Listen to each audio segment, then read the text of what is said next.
Ah, look, I'm not injured like Solanke or Haaland. If you're interested in learning what my team's going to be doing over the next week with all of these sort of players, well, you come to the right spot. I might even tell you how I did last game week if you stick around. So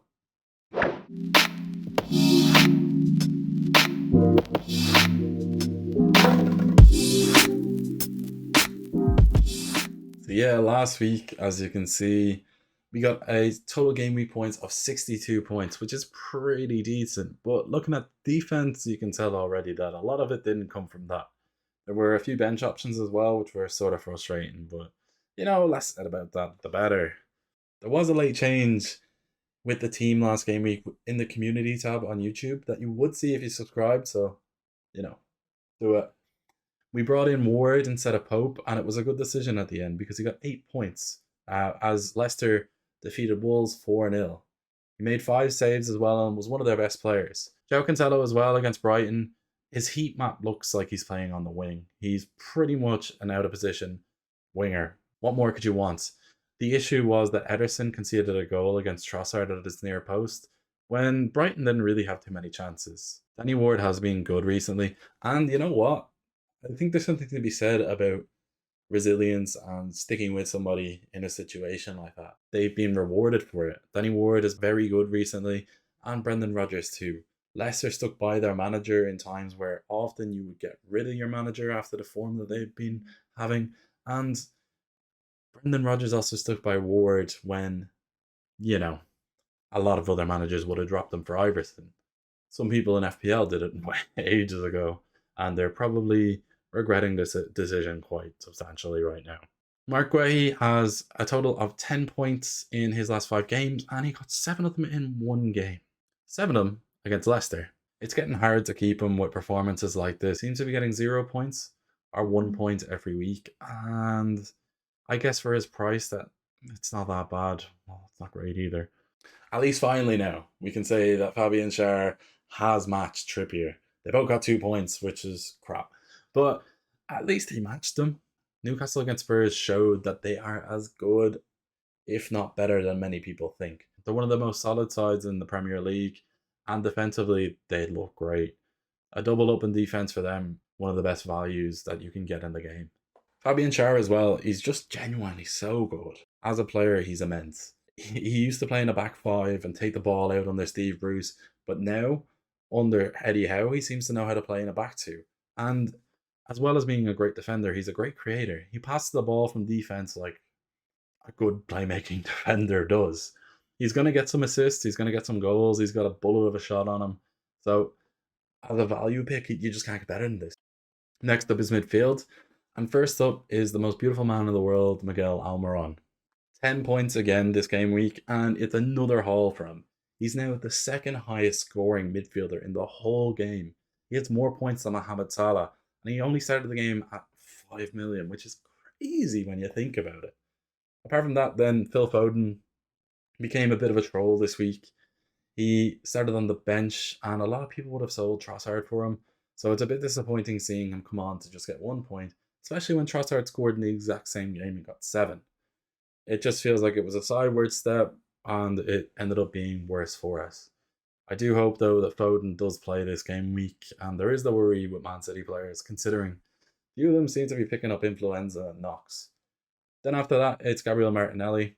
Martinelli has been a lot less efficient since they've started playing Tomiyasu as a left back, because Tomiyasu doesn't overlap as much. What it has done for Arsenal is that it will allow Xhaka to make more attacking inward runs, but that does mean that there's a lot less space for somebody like Martinelli to cut inside because of the fact that left centre midfielder is doing a lot more attacking than had recently been doing. Something to consider if you are captaining him. I personally don't think he's a great option this week, but it depends on the formation. If Tomiyasu is still playing, I'd much rather get somebody like Saka than Martinelli. Finally, what do we have to say about Mohamed Salah? What has happened to you? This is mental, okay? This is mental. Just imagine this. Against Nottingham Forest, guess how many passes he completed? Guess. Still waiting. He completed 4. 4 passes in 90 minutes. And you know what's even more mental? He may have only completed 4, but Liverpool made 691 passes during the game. He's not involved. He's just not involved. Against Forest too, where Liverpool did the majority of the attacking. He's just not a great asset right now, and he's considering he's the most expensive player in the game. But yeah, you know what? He might still be a captaincy shout this week. I think the most mental thing about Mohamed Salah is with Trent as well. In previous seasons, they were captaincy options, or there was not even a shadow of doubt in your mind that you were going to own them. And now there is. The game has changed. Finally, we're going to be talking about the forwards and the bench. The forwards are as consistent as always. Erling Haaland is gold when it comes to fantasy football. He scores every week. He gets a brace almost every week. And if he's playing at home, he almost gets a hat trick every week. He's just so good. The worry with him was he only played 45 minutes, as well as João Cancelo, because of an injury. There was a video after the game which circulated on TikTok. Yes, I know I'm too old for TikTok. Somebody shared it to me. But it was circulating and saying that, he's got a foot injury, he's walking a bit gingerly. And he wasn't walking on Kevin De Bruyne. It's a bit of a worry, and I'm going to be waiting till close to the deadline to see if there's any news about him starting. I won't be transferring him out, but it might impact decisions in terms of captaincy. You've got to get your vice captain right this week, whether that's going to be Salah, Martinelli, Foden, Kane, Solanke as well. It's so convenient that once I bring him in, he gets injured. Who did I transfer him in for? Anthony Martial. What happened to him? He got injured. Why did I bring in Anthony Martial? Alexander Mitrovic got injured. So if you want to know about who I'm going to bring in for a player like, Solanke who's injured, I'll let you know so you don't bring him in because I'll probably get injured. Next up is the bench. And I'm going to have to scoot this way so you can see it. Yeah, that's good. That's good shit. That's good. Now, come on, do the jump. Do the jump. Do the jump. There you go. But yeah, Pope was a late decision to drop down to the bench because of the fact I just didn't want the double defense against Spurs. I thought Harry Kane would score, and guess what? He did. So, good news. Especially with Ward coming in for the 8 points instead of his 2. Emerson. How are you not starting for West Ham? Why would you leave Chelsea? It just doesn't make sense. I guess Chelsea had Cucurella and also Chilwell, so he would have been third choice. But he's pretty much getting the same minutes. Looking then at my last 2 players on the bench, Nico Williams and Andreas, they combined for a total of 18 points. And the thing is, I'm not really too upset on it. Like, if I had to choose one of the forwards there, I was always going to choose those 3, especially with their fixtures. The midfield 3 as well. I wasn't starting Andreas over Almiron, Foden, Martinelli, or Salah. It just wasn't feasible. Sometimes these things happen. Nobody ever expected that Foden would have gotten benched, especially in the form he was in. And then Martinelli against Southampton, people captained them as a differential. Forest away for Salah. You're not starting Andreas ahead of him. Then as well, Nico Williams getting a clean sheet against Liverpool away from home. Like you're not starting him. Like the fact that he got twice the amount of points as Salah did and Trent Alexander did combined just speaks volumes of how mental that is. So in the grand scheme of things, I'm not that worried about it. So I'm going to be talking next to you about my team for this week.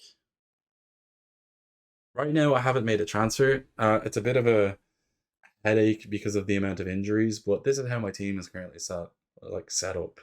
I'm going to be starting Pope in goal because they're playing Aston Villa, and I'm also going to be playing Schär. Aston Villa did win 4-0 during the week, but I'm not too worried about them because they're just not consistent. Away from home as well, I'm without a manager till the 1st of November because that's when Emery comes in. The reality is that I'm not placing too much faith in Aston Villa right now. I still don't think they're a good team, and I don't particularly trust them as a squad whatsoever. Then there's João Cancelo. He did have a bit of influenza, and I do think he will still be fit. He got subbed at 45 minutes. I do think that's just to rest him. Guehi gets a stay of execution again, purely because of the fact I do not want to waste a transfer. I think it's a decent enough fixture, and it's the kind of game where he could keep a clean sheet. Emerson as well is going to be sticking right to the end of my bench because he's rubbish. Next up is midfield, and Miguel Almiron obviously starts, as does Andreas Pereira. Almiron against Villa, I do expect him to do all right. Saying that, I'll probably get 2 points now because he's going to probably be one of the most transferred in players this game week. Mohamed Salah as well, he'll get another stay of execution. Against Leeds, Liverpool always do well, and Salah does too. So he could even be a captaincy option this week. Foden as well, I do hope he starts. He played a large amount of minutes during midweek, and I do think there is the risk that he'll get rotated again. The issue for Man City is the players like Riyad Mahrez just aren't performing well enough. So if you don't have players who are performing in your positions, even Cole Palmer or people like that, then you just have to start your best players. Pep has come out and said that the next 3 games in the Premier League are finals. So he's going to be playing his best team. If Cancelo is fit enough to start, he will start. He won't be playing in the Carabao Cup or their final Champions League game as they've already qualified. The same will be happening for Foden. Up top though, that's a little bit more tricky because I'm not fully sure that Haaland's going to be fit enough to start. Gabriel Martinelli then against Forest, he's, as I've said earlier, I think the positional change of the left back with it being a right-footed inverted left back instead of somebody who marauds down the wing like a Kieran Tierney, or let's just say there's Zinchenko's. It just means that it gives them less space because the overlapping fullback doesn't create that for him. Then Andreas as well against Everton might get a free kick, might get an assist. Mitrovic is in the form of his life. Why didn't I keep him? Next up is the forwards, and as you can see over there, in a second, the main worry is the big man Erling Haaland. He did look like he picked up a bit of an injury in the Champions League there during the week, and I'm a bit worried about that. I'm going to wait for the latest amount of news. I'm going to be checking out the timelines of Sam Lee and journalists from Man City, just hoping that there's anything. If he travels with the squad, I would assume that he'll probably play a part, and you will probably find out news of that prior to the game. Looking at my other forward then, Harry Kane as well, he's a definite shout for captaincy. Bournemouth lost their keeper Neto in the game, and he's been pretty good since he's come in. Mark Travers, on the other hand, has not played well this season. He's conceding plenty of goals for Bournemouth. Kane, if Haaland is out, will probably be a good captaincy shout. The same for Salah and the same for Martinelli. Getting this one right this week is massive, purely because of the variance in it. I do think that Haaland will probably play, and if he does play 60 minutes, he'll still be my captain because I don't trust Leicester defence. Finally, it's going to be the bench, and right now I'm still unsure of the fitness of Dominic Solanke. If he is fit, that'll be great because it gives me other options, it gives me less of a worry about Haaland, and personally, I don't really want to waste a transfer this week. Looking at the bench, I can't really get in anybody for Neco Williams or Emerson because they're so low priced. Then anybody who I can get in for Guay is going to be a sideways move. I could potentially bring in Tomiyasu, but I'm not sure how many games he's going to be playing once Zinchenko is back fit. It's a bit of a short-term punt.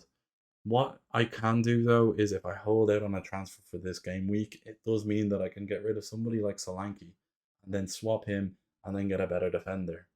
It's just an idea. I could downgrade Solanke to, let's say, a Edouard at Crystal Palace and then get a better defender. Or I could downgrade Salah to anybody else. If Salah wasn't playing Leeds, it would make my decision so much easier. But overall, I'm pretty happy with the setup of my team right now. I'm probably going to captain Haaland if he's going to play. But if he's not, then the captaincy is going to go on to Salah. Honestly, having the option of choosing between one of Haaland, Kane, Salah, Foden, Martinelli as a captain this week, it's a great headache to have. If you've enjoyed this video, please do subscribe. Thanks for sticking around this far in it. But yeah, check out this video, it might interest you.